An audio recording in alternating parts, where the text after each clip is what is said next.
And I just had to do a part two on this one because that was neat. So the bit of Country Club Drive that I'm pulling out of onto this one, and not to be confused with Country Club Drive in Mesa, but this is Country Club Drive in Central Phoenix. God, such fabulous historic houses in there. Yeah, I'm just east, just east of 7th Street between Thomas and Osborne. And I could see where this street used to connect to 7th Street over by where I dropped off. And it's, oh, that's gorgeous. So gorgeous. It's hard to imagine a time past when this area didn't require a security gate. That must be a country club amenity there. It looks like there's tennis courts on the other side of the fence there. Yeah, it's hard to imagine a time when this wasn't all locked behind the security gate and the security guard. I had a great conversation with the security guard, by the way. That was fun. He says he's been in the valley for 20 years, and he'd asked, if I'd ever seen this stuff. I'm like, yeah, I used to pick up in there in the early 90s when I was a cab driver. It's like, so you've seen how it's deteriorated since then? And I'm like, oh yeah. Anyway, Saturday, August 2nd, 4:19 p.m. right now. So I got like 40 minutes to get my ass to work from downtown-ish. And that's the Phoenix Country Club there, which I don't have time to explore that because I need to get my don't belong in there anyway. Yeah, I need to get my ass to work.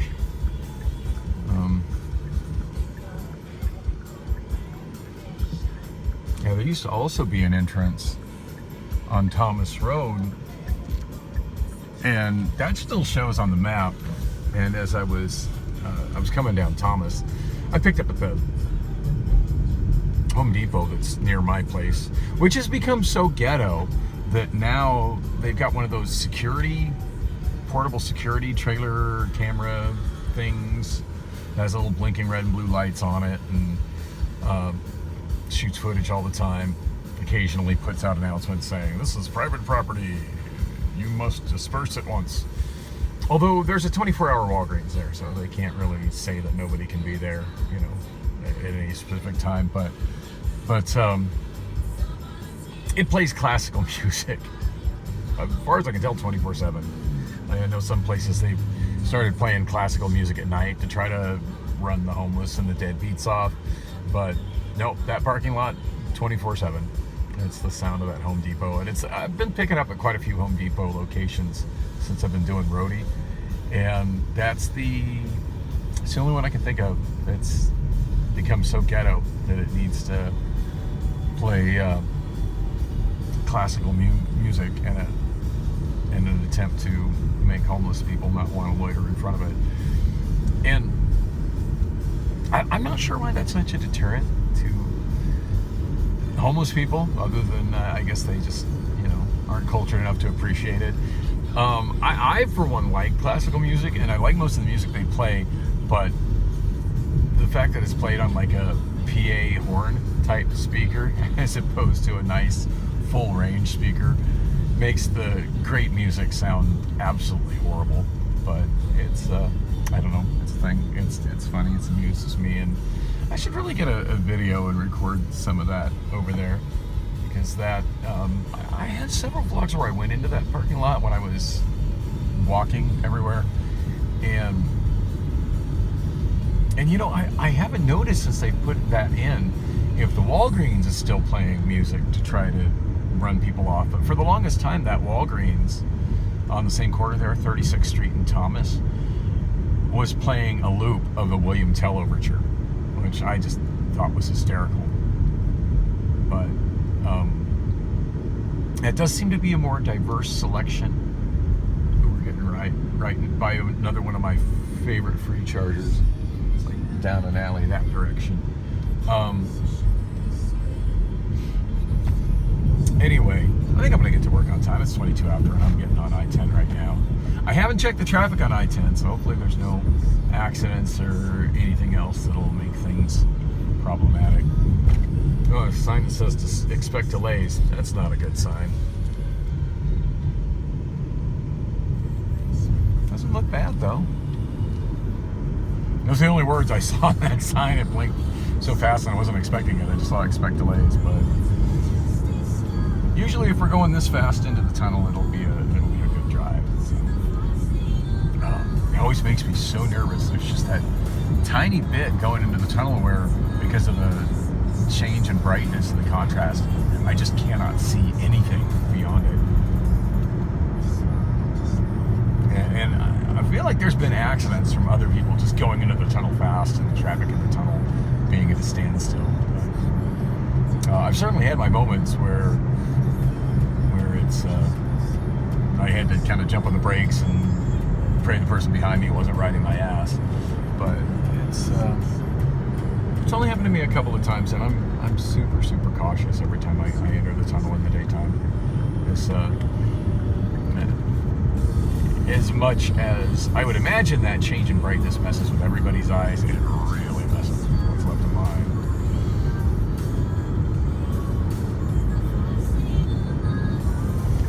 So, anyways, I was saying, I was coming in to do that delivery there,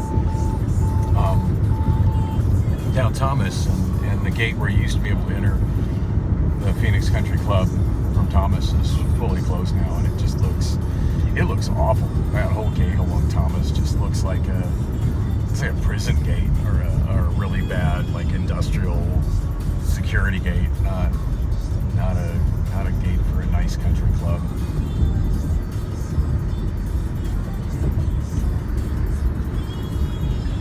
I'm trying to double check the lane before I change lanes. This car does have a wee bit of a blind spot, and it has a lot of safety features and stuff, as far as like a little red thing on the dashboard and a little red triangle in the rearview mirror if it senses a car.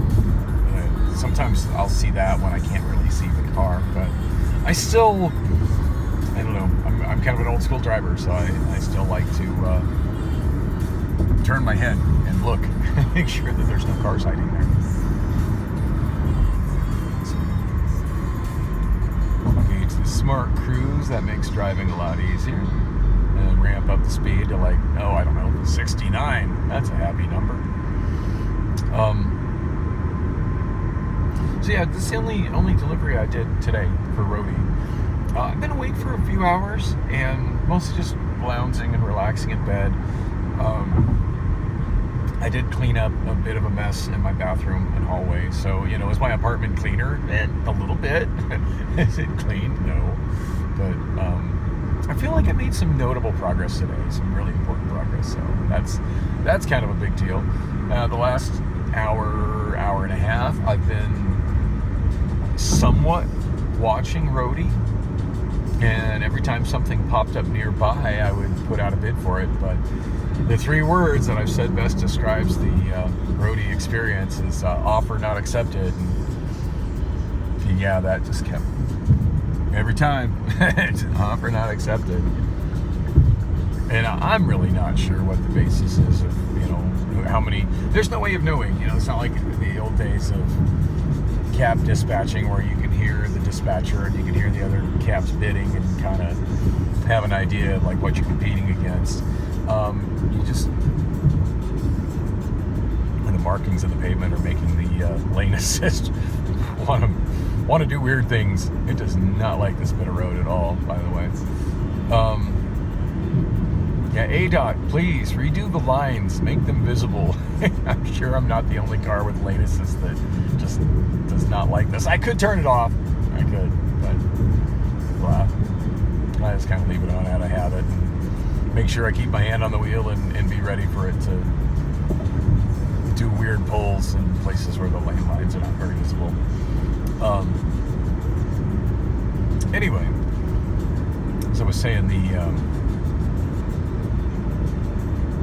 I have no way of knowing how many other people are out actively driving, and how how the algorithm makes decisions, like if it looks at a vehicle that's in motion or has been in motion and gives that person preferential treatment on a bid to, say, a phone that has been sitting in the same stationary place for several hours. I don't know. It would make sense for that to be a factor, because one could draw a conclusion for that I'm at home and I still need to, head out to the car and start the car and head out, whereas somebody who's out and moving around is already on the road is more likely to go straight away to the pickup location. So there's that. And there's always a possibility that somebody was closer to the Home Depot or the CVS's that I was bidding on. Especially considering that I was bidding on ones as far away as like 16th Street. I know I bid a couple times on 16th Street, the CVS on 16th Street and Camelback, which isn't close to where I live. My thought process on that is if it gives it to me, I can be there within 15 minutes, which is, certainly a reasonable time to do a pickup at a CVS pharmacy. And that just puts me closer to work. I feel like there was one I bid on that was a little bit further west, like somewhere on maybe 19th Avenue or 7th Avenue. At any rate, I didn't get any of them, so go me. But at least I got one on the way. Now, yesterday, I haven't really shot any video in that short one going up the Country Club Drive in the Phoenix Country Club, since I was out doing roadie and ended up in Florence with 6% on my battery. God. In hindsight, like, so many things I could have done to not let that happen. And, it's a learning experience. It's all right. All's well that ends well. As I said in those videos, I had a good time hanging out at the library and enjoyed my walk to Taco Bell and came out of that just fine, using a very inexpensive ChargePoint charger that charged me at 6.1 kilowatts. And I could have used a free charger over at the Justice Center, but given the choice between being at the library and being by the courthouse and the jail, I'll take the library. Plus, I got those Blu-rays and that DVD, so that's a plus. Also saw something really neat there. They actually have records for loan at the library. I didn't try to get a library card there. I don't even know if I qualify for a library card there. But for what it would cost me to have to return those records, it'd probably be cheaper for me to just buy them. The bulk of them are pretty common, newer pressings of greatest hits collections from massively popular artists. Like they had Creedence Clearwater Revival Chronicles, and they had like a more recent Journey best of, and I forget what the other ones were, but it was a lot of that kind of stuff where you could just kind of listen to,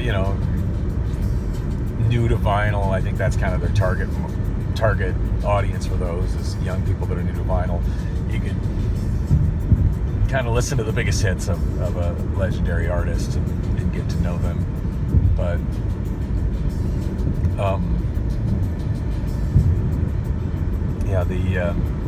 the one thing that really did catch my eye, and I thought it was an unusual thing for them to have, is about a year and a half ago,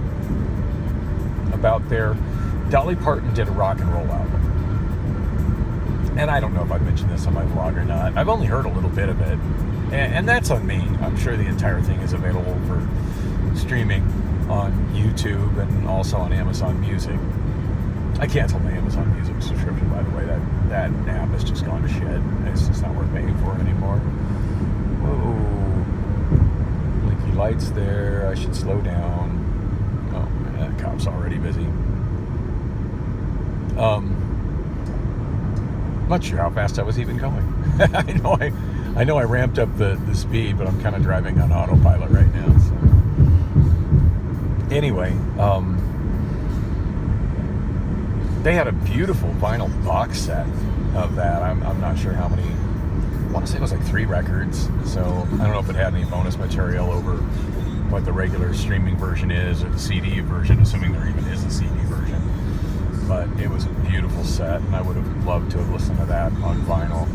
And then I thought, it's probably not too terribly expensive to buy that, and it's something I want to listen to before I buy anyway. But yeah, I'm sure I can listen to it on YouTube. Hell, I might even be able to listen to it, at least bits and pieces of it, on the Amazon Music app. Although it's hard to say. That was the number one reason that I canceled my Amazon Music subscription, was that I found it absolutely impossible in most instances to just simply listen to albums. I don't want it to listen to whatever the algorithm picks out based on like a song or songs that sound similar to this artist or this given song, which is kind of how the app seemed to be totally geared when I tried using it. It used to be that was called the Amazon Cloud Player, and it had everything that was in my Amazon Cloud, which would be everything that I bought on CD or vinyl from Amazon, not to be confused with from a marketplace seller, but from Amazon, and then some stuff that I bought as MP3 downloads. All that used to be in there as like a digital copy, where you didn't have to rip it and upload it, because initially the Cloud Player was for you to upload your own tracks to, play it from the cloud. But then they did the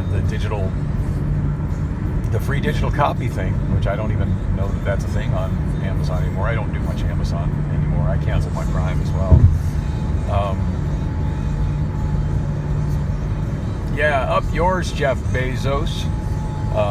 Anyway, yeah, I did that because I just wasn't using it. Not enough to justify the price, and the price has gone up. But yeah, I just found it next to impossible just to listen to full albums, even albums that I knew I had.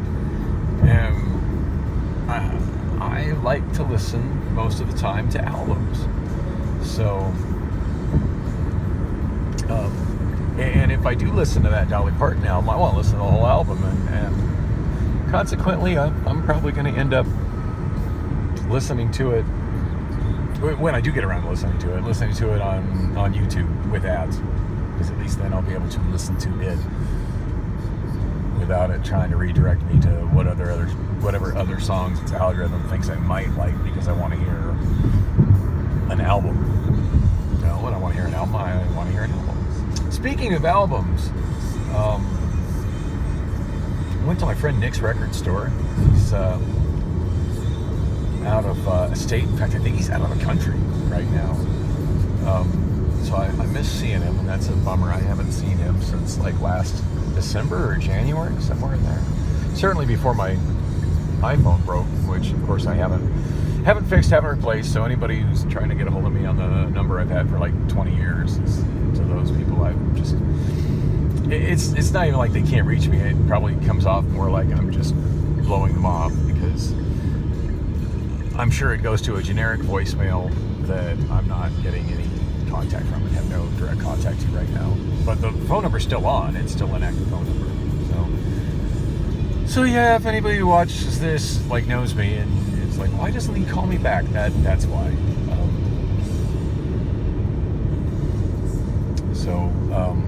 How to reach me? My email. hopefully, if I'm that important to you, you know my email.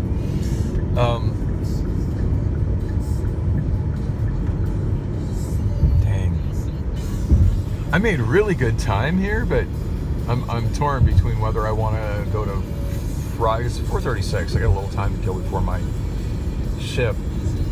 Debating as to whether I want to go to Fry's. I think I want to go to Dollar Tree. Part of me wants to go to Fry's because I need to get a loaf of bread really bad, and I also want to get a box of their.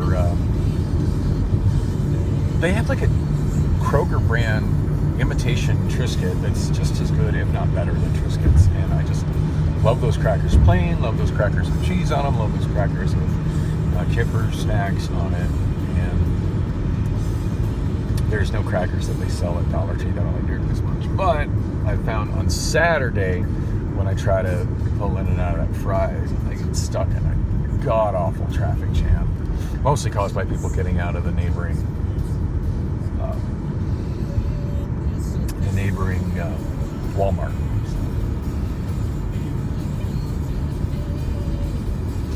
Whereas, yeah, I got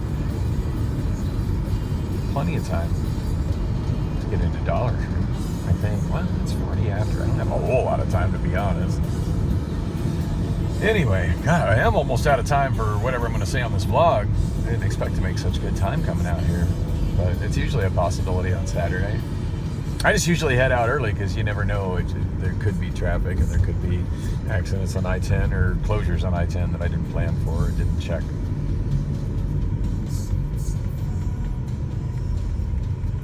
I want to pay extra attention to this FedEx truck here.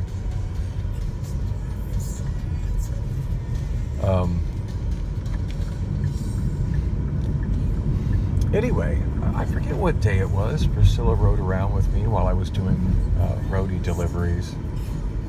It was last week. By the way, Priscilla and I getting back together, it's going as predictably disappointing as I kind of thought it would be. But that's another story for another time when I have more to say about it. But yeah, the time we spent hanging out while I was doing roadie deliveries was fine. In fact, that was Wednesday night. I was thinking it was Thursday night too. I was just like, oh, I thought we were going to karaoke at the Royale, and she's like, that's tomorrow night. It's Thursday. It's Wednesday. I'm like, wait. Oh yeah, it is Wednesday. Duh. But yeah, Wednesday we were riding around, and we ended up doing she rode with me while I did a bunch of deliveries in Scottsdale, North Scottsdale, Paradise Valley, and I ended up getting reasonably near Nick's door, and she checked the hours to make sure, because his old store used to close at about 5 o'clock or maybe 6 o'clock, kind of early, but the new store's open till 8, so we got there about 7:15-ish. No parking spot on this side. Whoops. I can't tell if there's a parking space there or not. I think there. Oh no, that's handicap.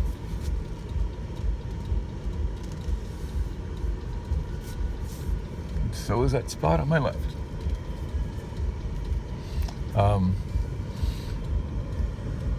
Anyway, bought a few records, and I haven't really been buying records lately, just trying to save money on that and put most of my money towards eliminating my credit card debt. But he had a pristine copy of Balance of Power by Electric Light Orchestra, an original release pressing of it, and yeah, that's like Grail stuff to me. So had to get the ELO.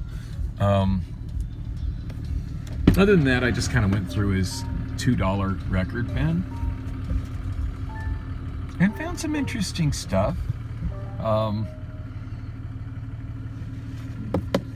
I've been posting them on my Discogs, and I believe there is a link to my Discogs in my channel about page. But off the top of my head, let's see, a promo single for Terrence Trent D'Arby, Sign Your Name.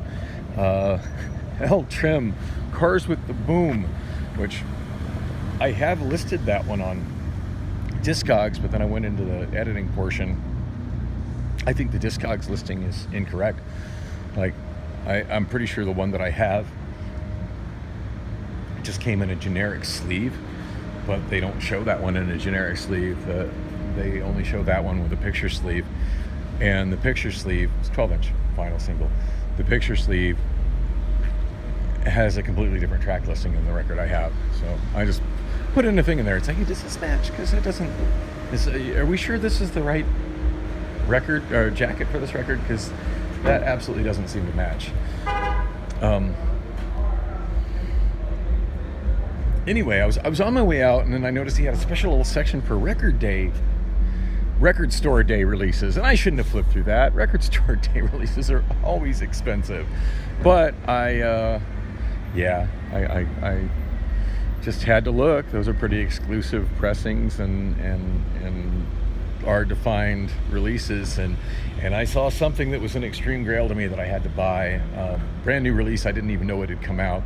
Came out last record store day in, I think, April of on clear vinyl of Shudder to Think Pony Express record. And that's such an odd album, but I love that. I could go on length as to kind of how I discovered them as a band and that song, or sorry, that album, and how it became to be something that I treasure so much. And I don't own a copy of it at all. I mean, I do now, but until Wednesday evening, I did not own a copy of it anymore. So very excited about that. I was listening to that today while I was constantly getting offer not selected from Roadie, and it's kind of neat. It's a 2-record set. The first 3 sides contain the full album. Most people bought that on CD. My first copy actually was on a promotional cassette. That's an interesting, like I said, story for another time. But it's from the very short period of time that I worked at KUKQ in the mid '90s. But also got on the 4th side, it's the first ever vinyl release of a CD EP that I never owned. I do recognize most of those songs. They're probably different versions than I'm used to, and I'm thinking it's stuff that was, I know it's got Red House, which was released on a later album called 50,000 BC, which I do have, and on CD, pretty sure. I know I have it on MP3. I'm not sure if I still physically have the CD, but I would imagine I do. I listen to the MP3s in my car all the time. It's on the flash drive I have in there. But probably a different version of Red House, I would imagine, but very similar. And I recognize a couple of the other songs, and I'm thinking they might have been from their earlier album, Get Your Goat. But anyway, yeah, I forget how expensive it was. To be honest, it wasn't like prohibitively expensive. There was one album I looked through when I was flipping through records at Nick's store. It was a recent reissue of Everclear, Sparkle and Fade, and they wanted $50 for that.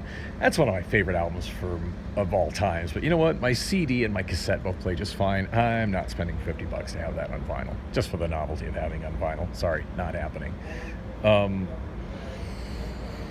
The price on the Shudder to Think, that seemed worth it to me, so I grabbed it.